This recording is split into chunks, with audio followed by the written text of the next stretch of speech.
Mesdames, Messieurs, bonsoir, bienvenue sur Alizé pour votre édition de 19h. Nous sommes le mercredi 13 avril.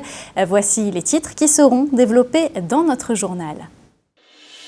La campagne électorale des régionales de décembre dernier se poursuit entre Karisha Luce et Victorin Lurel. Le nouveau et l'ancien président se renvoient des chiffres à la figure. Une centaine d'associations de jeunes Guadeloupéens d'ici et d'ailleurs se mettent en réseau depuis une quinzaine d'années. Leur objectif, médiatiser et valoriser les actions des jeunes trop souvent méconnues. Après être resté plusieurs mois en gare pour cause de panne, le petit train de Beauport est de nouveau sur les rails, un atout pour le tourisme dans le Nord Grande-Terre. Le journal, Aurélie Ronze. Et notre invité ce soir, Julien Mérion, président du Coreca, l'association fête samedi ses 25 ans. Mais avant, nous allons parler de chiffres et de politique. Un peu plus de 480 millions d'euros. C'est le montant du budget primitif adopté hier par l'Assemblée plénière du Conseil régional de Guadeloupe. Une adoption avec 8 voix contre, des débats qui ont duré plusieurs heures et qui ont donné lieu à de vifs échanges entre les élus de la majorité et de la minorité. Le reportage de Muriel Barlagne. Un peu plus de 480 millions d'euros. C'est un budget primitif contraint, un budget de transition. Pour le Conseil économique et social régional, un budget prudent. Pour 2016, l'exécutif régional a préféré prendre des précautions en l'absence du compte administratif et des résultats de l'audit lancé depuis son arrivée. Les premières analyses des finances du Conseil régional de la Guadeloupe auraient laissé entrevoir une mauvaise gestion de l'équipe précédente. Il y a 18,8 millions de factures sur l'exercice précédent qui ne sont pas réglées à la date d'aujourd'hui, donc il fallait en tenir compte. Également 29 millions de subventions, c'est pratiquement 50 millions de l'exercice précédent qu'il va falloir en tenir compte. Nous avons pu constater aussi qu'il y avait une certaine cavalerie au niveau donc, des autorisations de programme, puisque nous avons suffisamment insisté, plus de 700 millions d'autorisations de programme. Et à l'issue donc, du budget, il va y avoir un arbitrage qui se mettra en place. Nous allons analyser chaque autorisation de programme de manière à déterminer donc, les opportunités, ce qui est nécessaire de faire, ce qu'il faudrait enlever, et de manière à faire la cohérence avec les différents projets que nous allons mettre en place dans cette mandature. Ces arguments n'ont pas convaincu l'opposition, qui parle d'une restriction budgétaire qui ne se justifie pas. Elle a voté contre ce budget. C'est le plus mauvais budget fait au cours des 10 dernières années. On va descendre l'épargne nette. C'est donc l'argent qui permet de faire de nouveaux investissements. À 26 millions. En 2015, donc mon bilan à moi, on est à 47 millions. C'est vrai qu'il y a un effet ciseau. C'est connu dans toutes les collectivités. Les dépenses augmentent. Et les recettes peuvent stagner, voire même baisser. C'est la raison pour laquelle en 2014, on avait baissé de 34 millions les dépenses de fonctionnement. Là, en 2016, on l'augmente de 18 millions. Et on baisse l'investissement de 73 millions. Comment voulez-vous qu'on puisse voter quelque chose comme ça ?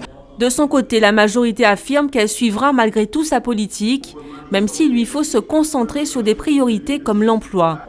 Dans quelques mois, le budget supplémentaire devrait lui permettre d'avoir une certaine marge de manœuvre, mais dans l'immédiat, elle pense surtout honorer des factures de l'ancienne majorité. Surtout, payer les entreprises, car nous avons une tonne de factures en instance. Vous avez entendu, peut-être comme moi, qu'une entreprise qui est en grève dernièrement du côté de Bémao, parce que plus de 900 000 euros n'étaient pas payés. Ce n'est pas normal. Nous avons des associations, des petites entreprises, des créations d'entreprises qui ne sont pas payées, qui ont reçu des lettres disant qu'ils ont une subvention de 15 000 euros. J'en ai rencontré à Morinalo lors de la fête du crabe. J'ai des personnes qui m'arrêtent tous les jours, une jeune fille qui a menacé de se suicider parce qu'elle n'a pas été payée. Malgré les longs et parfois vifs échanges entre les partis, le budget primitif 2016 a été adopté avec 8 voix contre. Julien Mérion, bonsoir. Bonsoir. Vous êtes président du Coreca. Avant de parler de votre association qui fêtera samedi ses 25 ans, une réaction par rapport à ce reportage, à cette bataille de chiffres? Alors, ça, c'est pas au titre du Coreca, c'est au titre du CAGI éventuellement que je pourrais dire qu'on est un peu dans la logique politique. Premièrement, les élections sont récentes et les rapports sont encore très vifs, puisque nous venons d'une campagne. D'autre part, nous sommes dans une pré-campagne, il ne faut pas l'oublier, puisque dans un an auront lieu les élections présidentielles et quelques mois après, 2 mois après les élections législatives. Donc on est quand même en ciseaux, je vais reprendre l'expression qu'a donnée tout à l'heure, entre 2 campagnes électorales. Et il est tout à fait normal que chacun mette ses marques. Bon, maintenant l'exercice budgétaire en lui-même. Au-delà de la bataille des chiffres, je crois que c'est toujours un exercice politique. Et je crois qu'on oublie souvent que c'est un exercice politique. Et je crois que les 2 phrases, les 2 mots importants, de côté on dit que c'est un budget de transition. Bon, c'est un choix qui a été fait, un choix politique. De l'autre côté, on dit que c'est un budget en récession, parce qu'il faut l'être davantage. Mais c'est des choix politiques. Et cela existe, je crois, dans toutes les assemblées. Moi, je crois qu'il n'y a pas lieu de s'affoler outre mesure. C'est un classique, on va dire. Oui, on est dans des démarches à peu près classiques, dans la mesure où, après les débats, ma foi, le budget est voté et la loi de la majorité s'impose.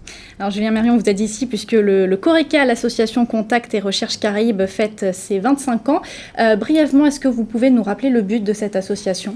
Alors cette association créée effectivement il y a 25 ans, plus précisément le 28 mars 1991, a été créée dans le but de développer les relations, les contacts avec la Caraïbe.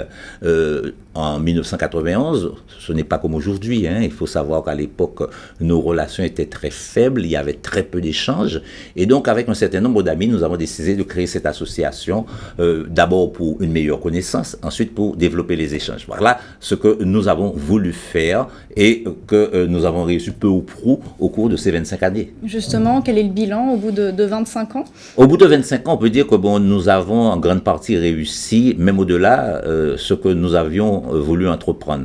D'abord en ce qui concerne la connaissance, en ce qui concerne l'appropriation de l'identité caribéenne. D'autre part, en ce qui concerne aussi, il faut dire, les pratiques, la mise en réseau d'un certain nombre d'acteurs culturels, sportifs, etc.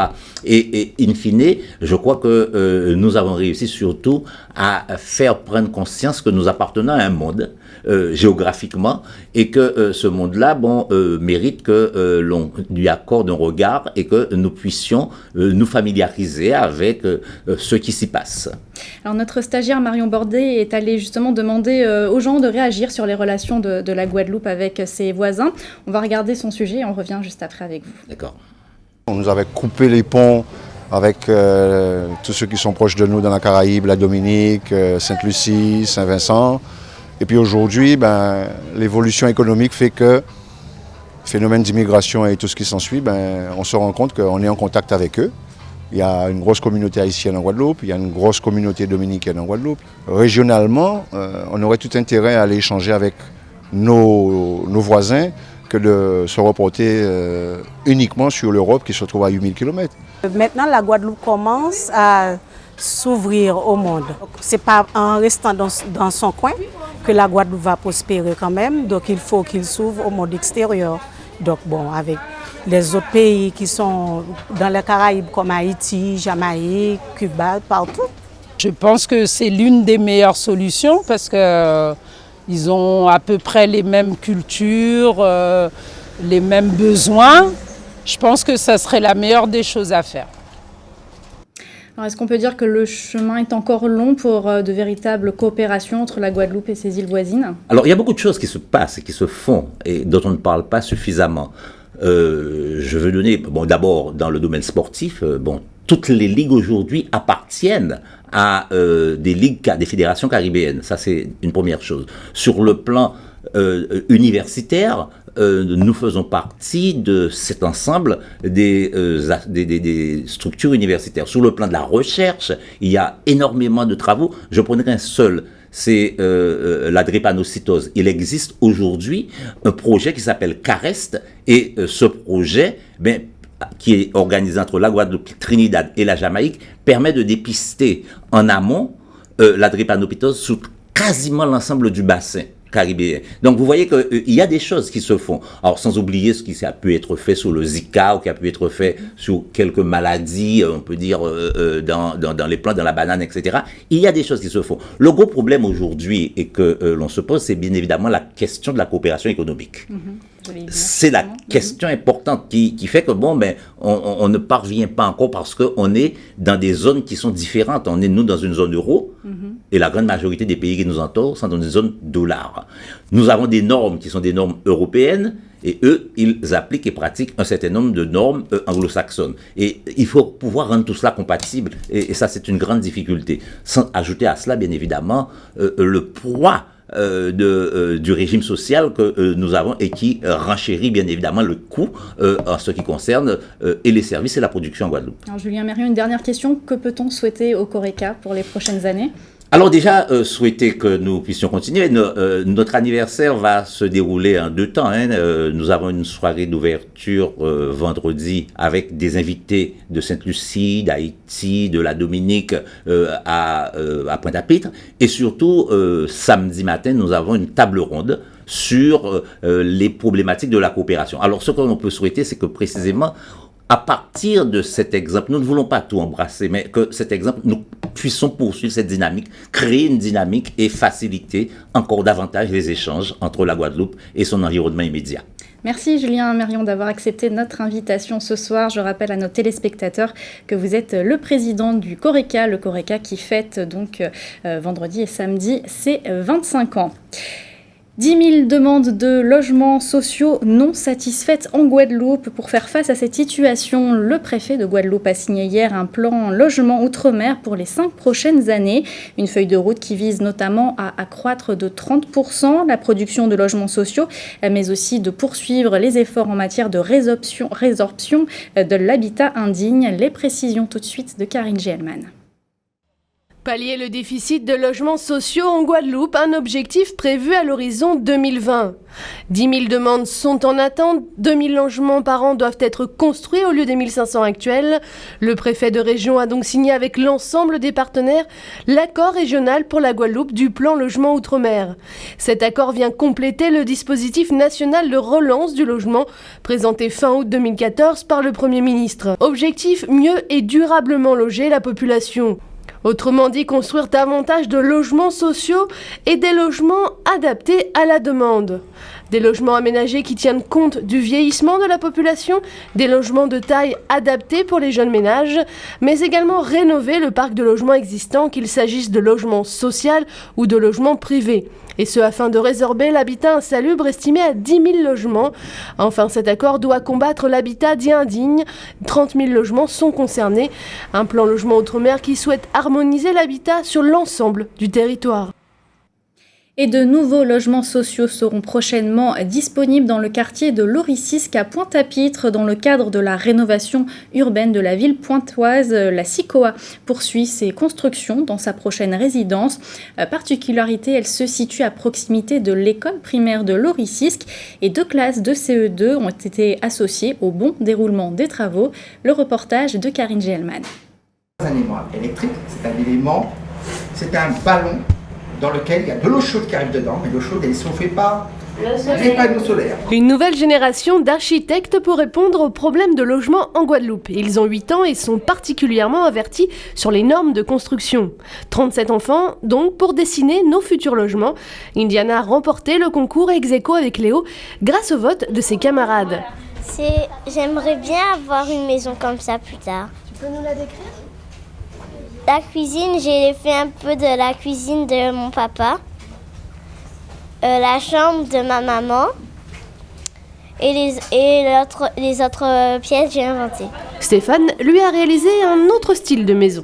J'ai fait une maison plate, j'ai fait 2 chambres, une grande cuisine avec la salle à manger dedans.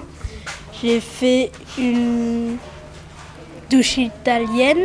Les dessins des enfants sont plutôt proches des plans officiels de la future résidence Moana. On a voulu profiter, on va dire, de la construction de 47 logements pour pouvoir intégrer les enfants à ce projet et donc les intégrer.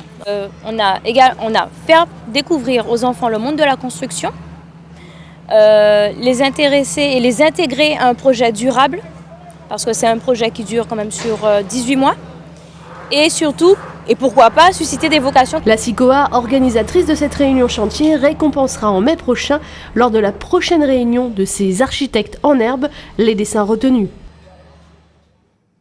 Et on va continuer à parler des jeunes, œuvrer justement en faveur de cette population. C'est l'objectif du dispositif Média Jeunes qui regroupe 140 associations guadeloupéennes. Chaque mercredi, elles se réunissent sur le campus de Fouillol à l'occasion de réfléchir à leurs prochaines actions. Muriel Barlagne a assisté cet après-midi à cette réunion hebdomadaire. Chaque mercredi, les associations adhérant au DMJ, dispositif Média Jeunes, se réunissent au campus de Fouillol. C'est l'une des permanences proposées aux jeunes. L'occasion de travailler sur la mise en place d'actions. Depuis 2001, ce mouvement a fait bien du chemin. C'était d'abord une émission, Guada School, qui s'est transformée en manifestation d'envergure en 2007, le Forum Futur Étudiant. Aujourd'hui, c'est un réseau de 140 associations guadeloupéennes qui ont la particularité d'œuvrer en faveur des jeunes. Notre ambition première, c'est donner de l'espoir aux jeunes, leur montrer que nous sommes la société de demain, qu'ils sont là et on est là pour les aider. Même s'ils ne font pas forcément quelque chose qui les tienne à cœur, nous sommes là pour les aider dans tout ce qu'ils veulent faire.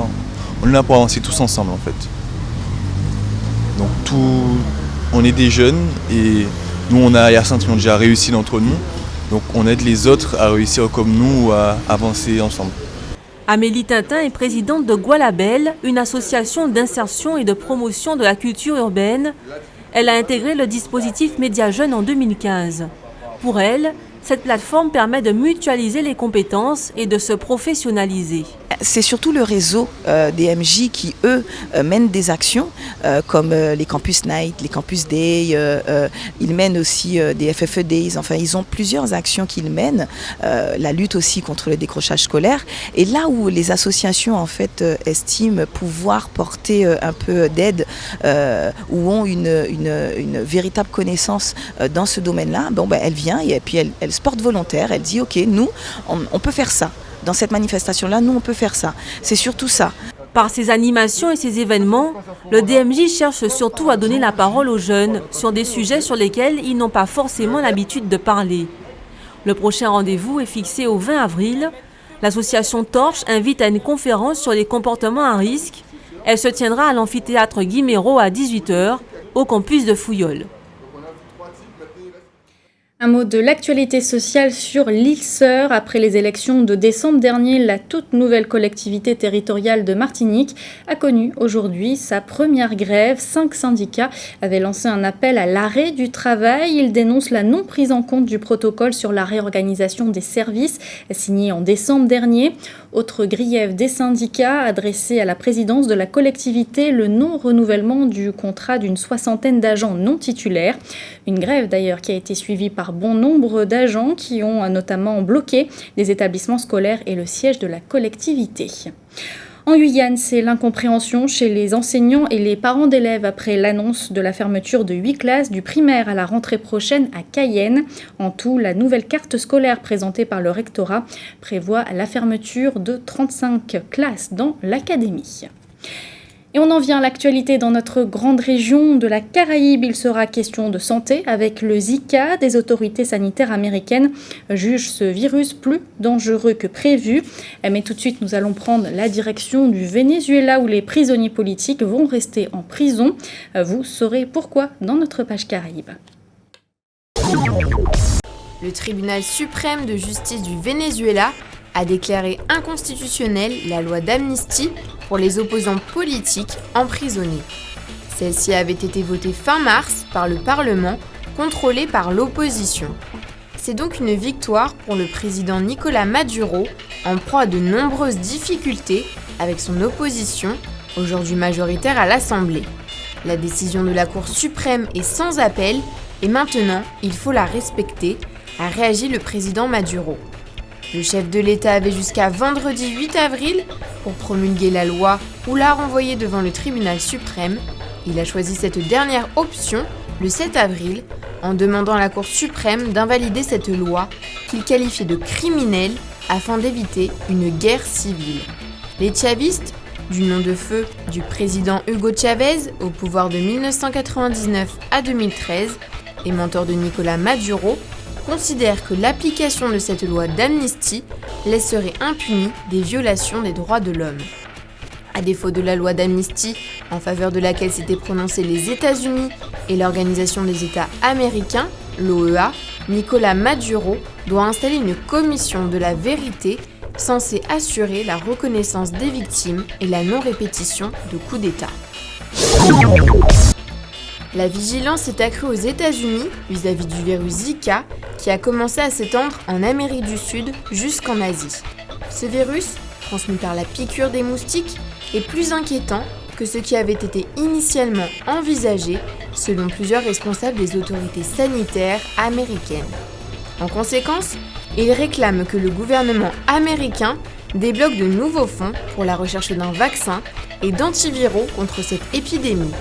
Le docteur Anne Choucha, directrice adjointe des Centres américains de contrôle et de prévention des maladies infectieuses, a alerté les médias lors d'une conférence de presse tenue à la Maison-Blanche. Elle informe apprendre chaque jour de ce virus et que chaque jour est plus inquiétant que le précédent. Le docteur Choucha demande une rallonge budgétaire de 1,9 milliard de dollars pour poursuivre les recherches pour la mise en place d'un vaccin. Porto Rico serait l'île caribéenne la plus touchée.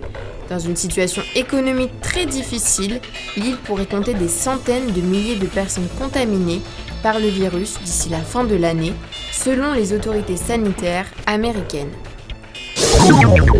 La police nationale a déclaré la mort de 2 enfants, âgés de 6 et 7 ans, au cours d'événements distincts dans la municipalité de Mao, province de Malverde.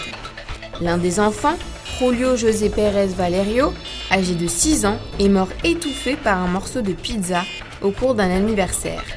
Il est mort au moment où il devait recevoir des soins médicaux à la clinique, où il a été emmené par sa famille. Quant à Efrain Martinez, un petit de 7 ans, il est mort noyé en se baignant dans un canal d'irrigation. Ses parents ont signalé sa disparition à la police, qui ont découvert son corps. Une analyse est en cours pour mieux comprendre les circonstances du décès, mais les autorités rappellent aux parents toute l'importance de surveiller leur enfant, quel que soit l'endroit où il se trouve.